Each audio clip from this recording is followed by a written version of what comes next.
So this is our first video that we've ever recorded for our crypto channel. We got into crypto last bull cycle at the very top, and it didn't turn out well for us, as you can imagine. I remember my first investment was Dogecoin, and Elon Musk was about to come on Saturday Night Live, and I was like, oh, he's gonna pump the shit out of it. And immediately after he went on, Doge took a hit, and then closely after that, FTX scandal came out, and pretty much my portfolio got cut in half, and I was like, I'm out. Pulled half of my money from what I invested, and just recently, probably November-ish, we got back into crypto because we started hearing about the bull market, the Bitcoin halving coming up, and we're giving it another shot. So we came on to talk to you guys about, we're not experts, we are just kind of experiencing the bull run, and we've took in a lot of information over the past 6 months that we thought we would share with everybody to kind of provide any help that we could give to new investors and avoid some of the mistakes that we've made in the past. I remember my very first crypto I ever bought was Engine Coin. And the reason I got into that is because I actually bought it in the hospital when we were having my second son. I saw one of my buddies who he's just into random stuff. He posted something about an NFT on Facebook, and I remember being like, I have no clue what an NFT is.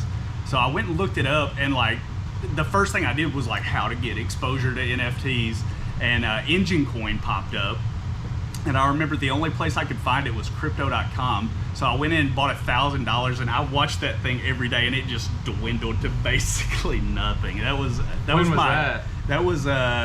have been February. Probably like late February of 2021, the worst time ever to come in. So that was my intro into crypto, just getting real wrecked. So my intro into crypto is because of these two guys who didn't know what they were doing either. So I think my first buy was Solana or something like that, and it literally was September, October-ish of 2021. So I'm the epitome of exit liquidity. Didn't even look at a chart, was just kind of listening to what was popular. So again, we wanted to just kind of bring some honesty that this bull cycle is our first true bull cycle that we're actually learning, trying to actually figure out what we're doing, and make some money. And I know there's probably millions of people out there. We're not trying to act like we're experts. We're just trying to create some dialogue from our perspective. I know that there are thousands, potentially millions of people out there in our position that are going through this the first time, that are just trying to learn as we go, trying to make some money. So that's why we created this channel.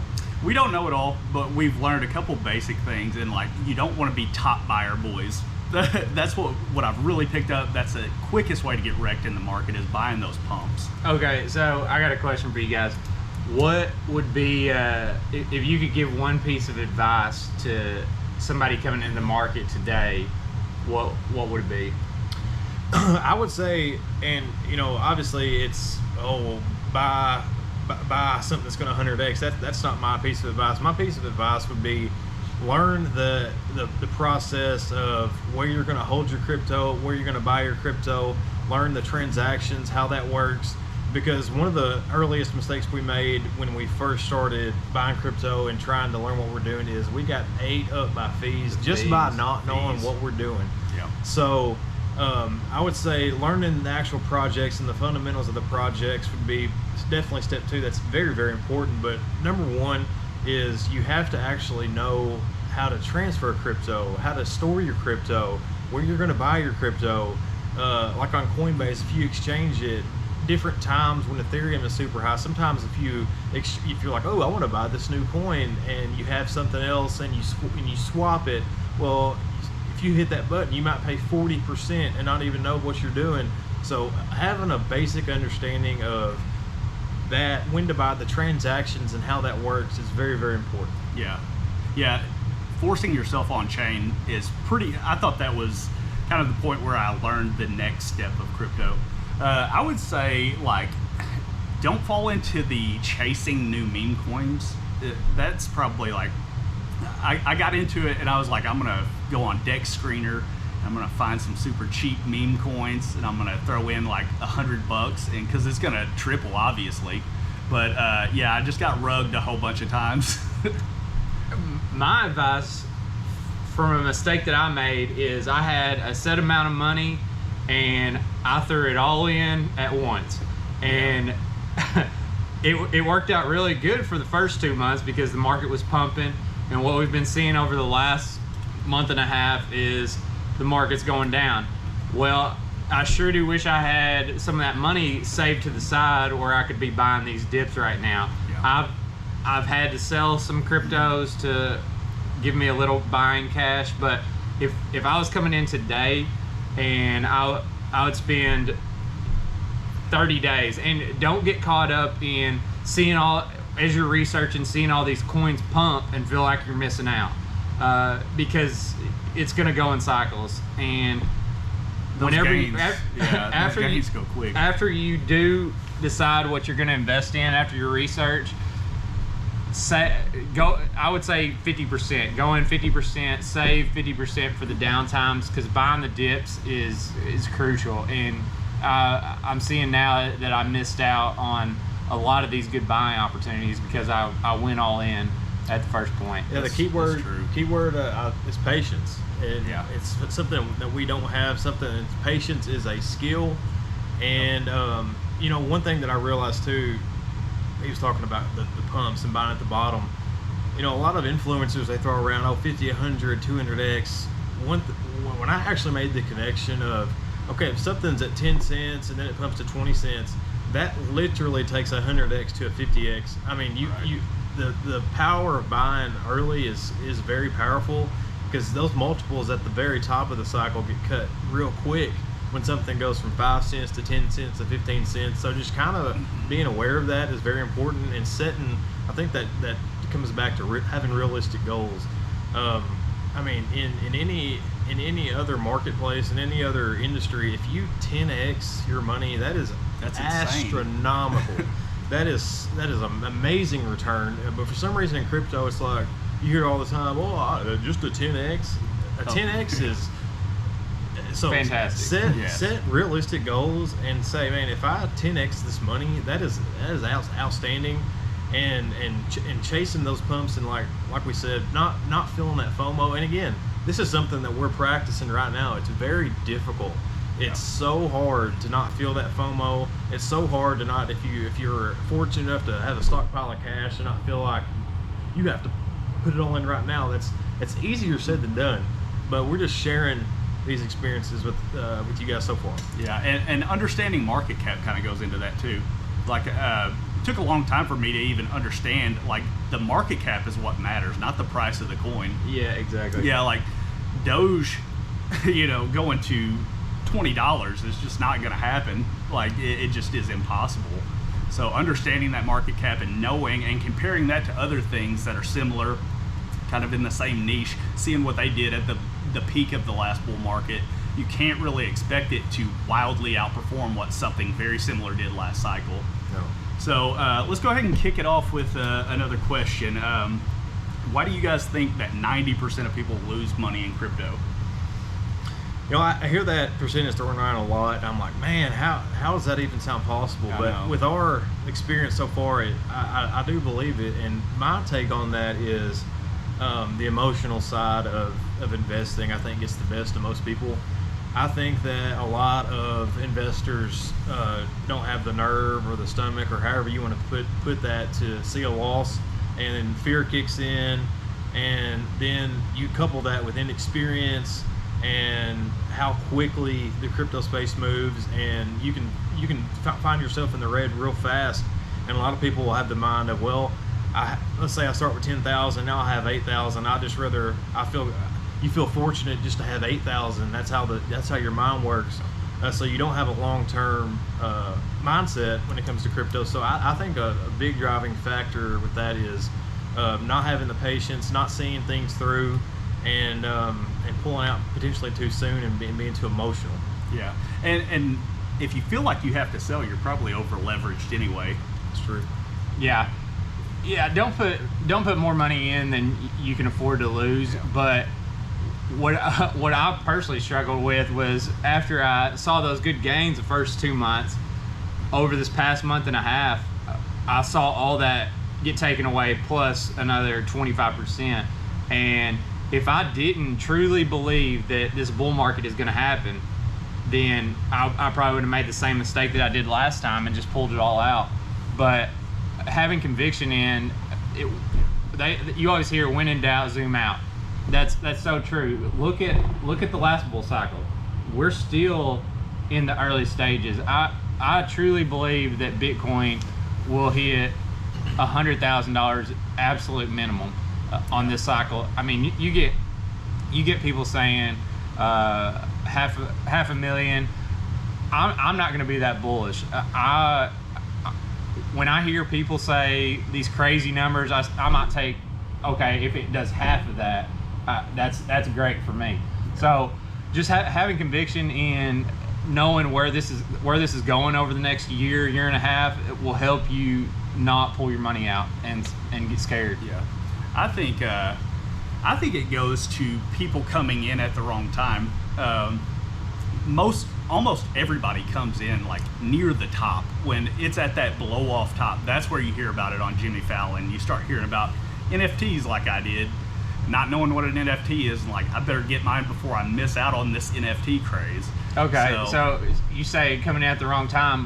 What about somebody coming in right now? Right now, perfect time. I mean, granted, it's not as great as November. We're still super early. Yeah, or May or June. Yeah. We're still plenty early. If you look at any charts, you can tell we're at the pretty much base camp of Mount Everest, headed up that hill. So I still think altcoins especially is a ton of money to be made in this space. But really, I think coming in at the peak is where most people lose that money, because they are the exit liquidity. Like, that is who we dump on. Like, we want to buy now so we can dump on those newbies coming into the market. Yeah. And and just adding to realistic expectations, a phrase that gets thrown around like crazy is win Lambo. I just want to take a second and just really think about a Lambo. Is it really that important? For example, if you turn 10,000 and you actually have enough money to buy a Lamborghini, really take a step back and think, is that really that important? Considering that if I have, let's say, $250,000 and I can set myself up for life, I can put that into a business, I can put that into smarter investments. I just wanted to add that, just to really think about the real life purpose of what you're doing. And at least from my perspective, buying a Lambo ain't it. We're more practical investors in the fact that we just understand, like we said, if we can 10x our money, and then we can have a good amount of capital to make smarter investments, to put into the next bear cycle, and to rinse and repeat, and try our best to remain non-emotional. That is the best strategy. So I just wanted to add that as well, because at least from experience, I can tell you, let's say you do buy that Lambo, that's gonna be fleeting. It's, don't get me wrong, a Lamborghini is super cool, a Lambo's cool, but really try to take a step back and think, why am I doing this? What can I set myself up for the future? If you have kids, or if you don't, for your future kids, for your future self, and really think about those things, because that will help you in making your decisions along the journey. In my opinion, like, you need stupid amounts of money before you even need to consider buying a Lambo. Yeah. All right, what is your favorite crypto project and why? I feel like we're going to have pretty similar answers here, but we'll see. Go ahead, Jason. Mine right now, and has been for a while, I would say, is probably Caspa. That's Caspa. I have my most amount of capital in, and one reason is I do believe that it's one of the safer, again, crypto is not safe. We're not sitting here trying to say that crypto is safe. It's not at all. It's very volatile, but there are levels that you can make your decision making as far as this is safer than most. This is going to have continual growth than most. So why I like Caspa is the fundamentals, it being a proof of work, actually having tangible energy to put into a coin, the similar fundamentals of Bitcoin, where it's at in this cycle. It's a little bit slower than some. It's not going to pump like crazy like a meme coin. But again, back to my goals. If Caspa pulls off a 10x, then I'm going to be ecstatic. I think that's going to be an excellent return. And again, it helps me remain calm. It helps me sleep at night. So weighting your portfolio on things that are going to be more fundamentally sound, more safe, and there are a lot more reasons why I like Caspa, but we're not going to make maybe in the future we'll make a Caspa video, but right now we're just talking our highlights of why. So that's why I like Caspa. It's my favorite play this cycle, I would say. It's easy to love. It is super solid. Yeah, Caspa is also my number one bag. But I won't repeat that. I'll say Art Block is going to be mine. A couple reasons. When we first started this, we wanted to get as much knowledge as we could and see and find people that weren't shilling projects. So when you go on YouTube and you see all these projects getting talked about, the number one thing to keep in mind is, okay, did this crypto company pay this YouTube guy to shill this project out to everybody?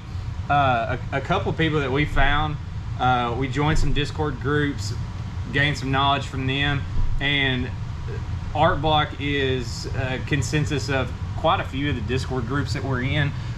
Robert Mao is the head of Art Block, and he has, if you look at the all-time chart, it's recently started its surge because he's been working on this for 5 or 6 years, and he didn't roll out a project that he just wanted to pump and dump on everybody. Some people call it the Apple of crypto. This is where all the layer 2s are going to be building on, and it still hasn't been listed on quite a few exchanges. So one thing I do like, it is on Coinbase, but not yet on Binance, and I can see it getting listed on Binance this cycle. So I would say Art Block is my favorite crypto project right now. Dang, we got an Art Block Maxi over there. Maxi, man, he's done his research. Now I feel bad I don't have one that I'm as passionate about as Caspa. I just know Caspa. That's the GOAT. It's proof of work. The listings too. Yeah, that's the listings are coming. We are in so early on Caspa. It literally solves the blockchain trilemma, and like, to me, that's huge, because if you're talking long term, you're not going to go with something that's substandard. Like, this solves the problems. This is going to be the winner in the future to me. So that's my largest bag. But just to switch it up, I'm going to kind of cheat and not say necessarily an individual crypto, but base chain I'm really big on. I mean, it's obviously Coinbase's product, so the marketing's there, the customers are already there. So, not anything built on Base, but there's so much exposure.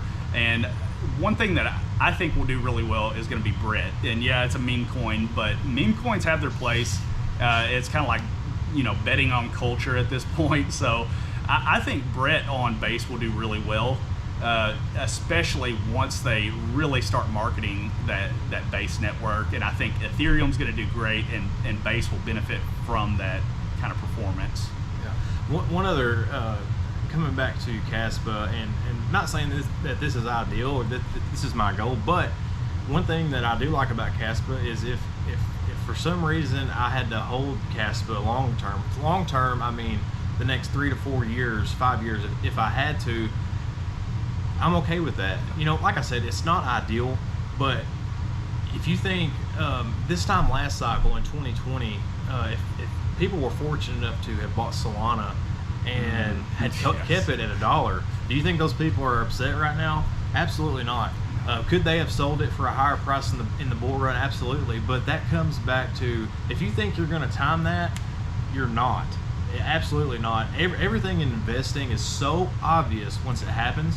You can look back at charts and you can use that as knowledge, and you can try to make your best decisions based on historical data. But if you think you're going to time the absolute top, that's so hard. That's very difficult. Get that out of your mind. Yeah, really. yeah. Don't even think. Coming back to emotion, it's so difficult to do that. So, Solana last cycle and still this cycle, Solana's going to perform beautifully. But my point is, if there were a group of investors that bought Solana at $1, $2 in 2020, and they had to hold that long term, they would be extremely happy. So that's for me, that's a consideration as far as the weight of my bag. If I had to keep a coin for longer, I believe Caspa is going to be around for a long time.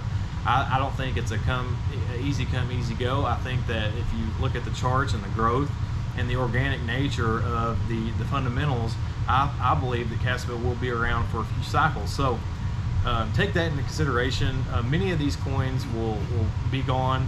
They won't be mentioned again.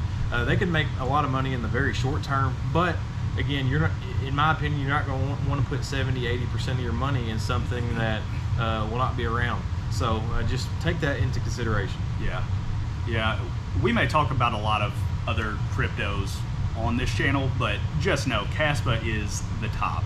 It's hard to beat that, and I think it fixes a lot of even the problems that Bitcoin has. Sure. Yeah.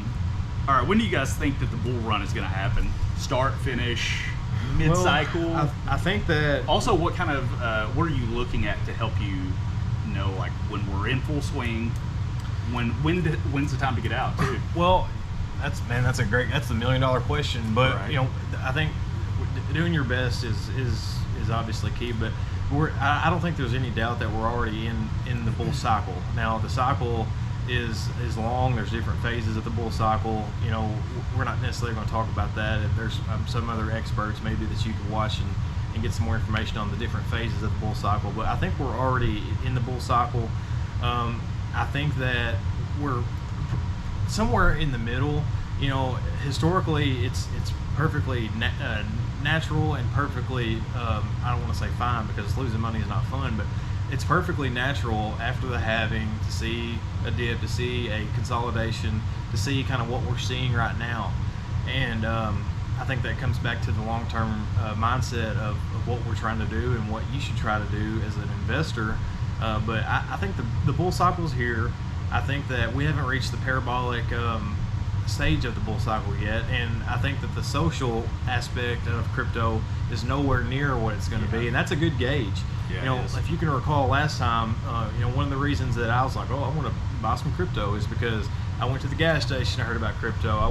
There was tons of YouTube videos about crypto. You turn on MSNBC or Fox News and they're talking about crypto. Literally, you could not escape crypto. Everybody was talking about it.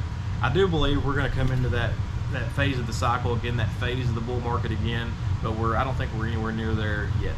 No. Yeah, I think the start of the bull cycle was obviously probably December, January, when all the ETF talk was coming in. Everybody started. You start looking at the chart, you see that the pumps start coming in. That was all due to the Bitcoin ETF. That was leading up to the halving. The halving, historically, if you look at the charts, you're always going to get a dump after that, and it runs the slow phase. We're moving sideways right now.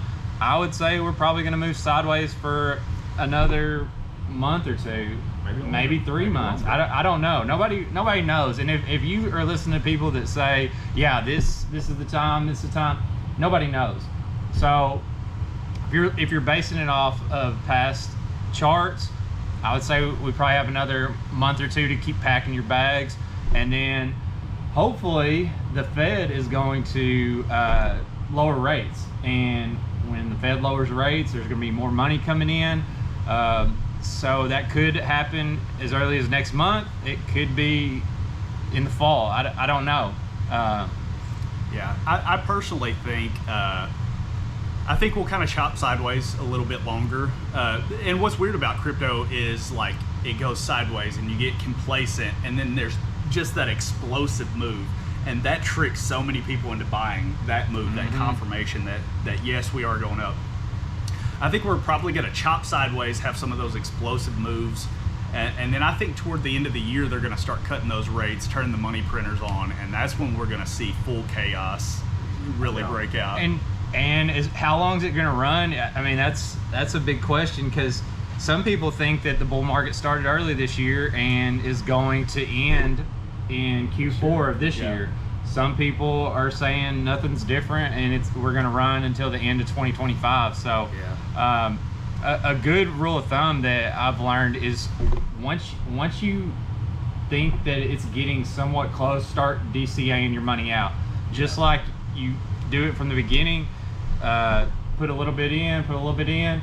Do the same thing when you have crazy gains. Pull a little bit out, pull a little bit out. So it goes back to timing the top. Like, get that out of your mind. Like, don't wait for the top, because by the time the top gets here, you've missed it. Like, it's done. Yeah, and I'll add to that too. It would probably do you good to take a little bit of time and research how interest rates, rate cuts affect markets in general. We're not really going to go into that, but if you have some spare time, a few minutes, find some good quality YouTube videos that explain monetary policy, the effect on not just crypto market but the stock market. It's a very important aspect of investing in general, and it's good information to know in general of how monetary policy affects the landscape of the world and investments in general, and why people go risk on, risk off. That's good information to know. Yeah. As far as indicators, I know you're big on the Gaussian channel. I like it's called the NVRV Z-score, and historically it has lit up every top. Last cycle it said April was the top, and then it ended up going to November. But if you got out in April, you're not upset with the gains that you made. So I'll watch the NVRV Z-score and then the Bitcoin rainbow chart. I think that's a good for like stepping out, like DCA out, set up, look at that rainbow chart. Each band, you could have a set amount that you want to DCA out, and that kind of takes the emotion out of it.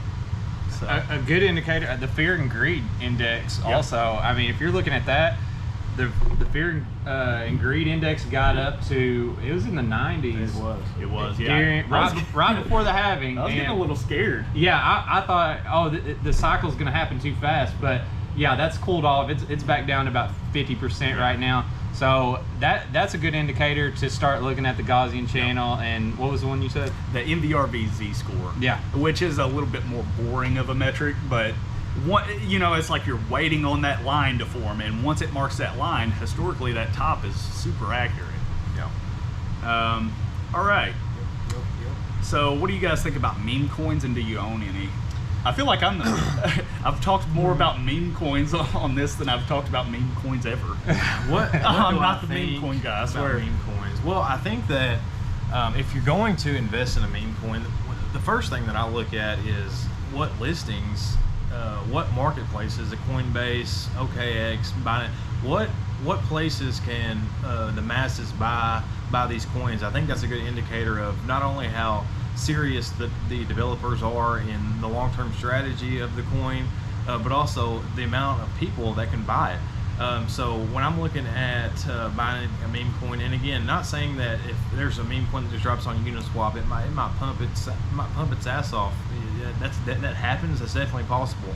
But chasing meme coins, especially with the nature of Solana and all these new technologies, it's impossible to hit every single one of them. It's not going to happen. So for me, if I'm going to put any decent amount of money into a meme coin, I'm going to look at what listings are available, what investment has the developers made in the long-term strategy, what meme coin is going to be around when the bull market kicks in parabolic mode to actually get the most gains possible. And in general, what I think about meme coins, meme coins are a huge driving factor in crypto, period. Solana has benefited greatly from meme coins. The speed and the way that meme coins are able to be transacted now on Solana has definitely changed the landscape. That's one thing about Caspa that hopefully is going to develop soon, is the KRC20 token, being able to develop meme coins and other different layers and things on Caspa is going to be huge for that chain. Huge. So I think that meme coins, they definitely drive growth in crypto, and they definitely, to be honest with you, they bring out the degen side in all of us. And if if you don't, regardless if you want to admit it, you've got a little bit of that in you to be in crypto. Yeah, that's why you're here. That's part of the deal. So We're all gamblers at heart. I like meme coins. I don't hate on meme coins. Oh, what do you hold? The only two I hold are Turbo and Turbo, Ponky. baby. Turbo and Ponky. I wanted to have a solid meme coin on Solana. There's going to be a couple of real big winners on the Solana chain with meme coins. There's already a bunch, but I think that when the dust settles, there's going to be 10, 20. I think Ponky is going to be one of them from a fundamental standpoint, and then Turbo. Those two have around the same market cap. 60, 70, 80 million dollars is pretty small for a meme coin. Especially considering, like, if you look at the growth of Doge. Now, again, the fundamentals are a little bit different with Doge. Yeah. Doge is a proof of work. Doge had a lot of hype, a lot of publicity. So that's kind of the gold standard. If you look at what a meme coin could potentially do, everybody always says, "Well, Doge did this." So that's the standard to look at. So I think those two have the potential to make some good X's. That's also power of first to the market. Doge was first. And that's why if you get that first meme coin on a chain, first meme coin on Solana, first meme coin on Caspa, that's going to be huge. As long as it's a good, sound project, good fundamentals. Yeah. So Yeah. I'm not so big on meme coins. I hold a few, but I put little amount of money in them. Just hoping that one of them does a Doge or a Pepe, but I like to invest in solid projects that are going to be around. So that's kind of my take on it. Yeah, I used to be the same way. I used to kind of hate on people who who were talking about meme coins, but as time goes on, you see they're here, they're part of the landscape of crypto. They're not going anywhere, and it's easy to understand. You come in, it's like, why would I buy a frog? And it's like, that's it. Yeah. The number Because it go makes up. money. Because it makes money. I mean, I think that don't look too deep into meme coins. Yeah. I think that if from my perspective, if you hear somebody saying, "Oh, it's going to be this currency or this or that," No, that's not what it is. That's not what it is. It truly is the crypto form of gambling. Yeah. And just keep that in mind. But meme coins, thumbs up from me. Yeah. I'm with Jason. My biggest bag is Turbo, just because when we got in, it was so unbelievably low market cap. I think we got in 30, 40 million. Yeah. If you've got a sound project at 30, 40 million, and I say project, it's a meme, but it's a solid meme, and I think it's going to really do well this cycle. And I'm also into Ponky. Well, Turbo hits the AI narrative as well. That's It true, was an yeah. AI generated meme coin, so it kind of ties those in. AI, as we probably all know, is going to be a pretty big narrative in this cycle, so it kind of ties those two in, but still not taken away from the fact that it's just a frog and that it is a meme coin. At the end of the day, it is still a frog. At the end of the day, it's still just a frog. I do like the story of where the goal is sending this frog to the moon. I think that's kind of cool. I think that's catchy. I think it has a lot of listings. I think that has a lot of growth potential as a meme coin. So yeah, I think it's cool. All right, to wrap it up, how do crypto taxes work? Just in general, for me, this is going to be education for me. If you guys, well, the first thing is how do taxes? Crypto taxes work like any other income system works, any other investment vehicle works, and I don't know if it's talked about enough. The tax implication on your transactions, on that being a factor whenever you consider selling a coin, upgrading a coin, whatever you want to do. As soon as you sell or trade or move that coin from one project to another, that's a taxable event, and you need to make sure you take that into consideration, because there is a massive difference in short-term capital gains and long-term capital gains to the tune of 15-20% based on your income bracket. So if you're like everybody, you plan on becoming a millionaire, you're going to be in the top bracket of taxation that there is. And we're in the United States, so we're talking about the United States. So it's very important to take that into consideration and to have a goal to get those long-term capital gains on your investment, because if you make, let's say you make $200,000 on a $1,000 investment, if you're blessed enough to pull that off, then you're getting the highest capital gains on $280,000 at that point, and you're going to eat up a lot of that profit if you made the decision that you're going to have a long-term strategy. Your goal is to have long-term capital gains and not short-term capital gains, and that needs to be a factor in your decision making. And it's going to benefit you a whole lot to research just a little bit. It's boring, don't get me wrong, it's boring. We're business owners.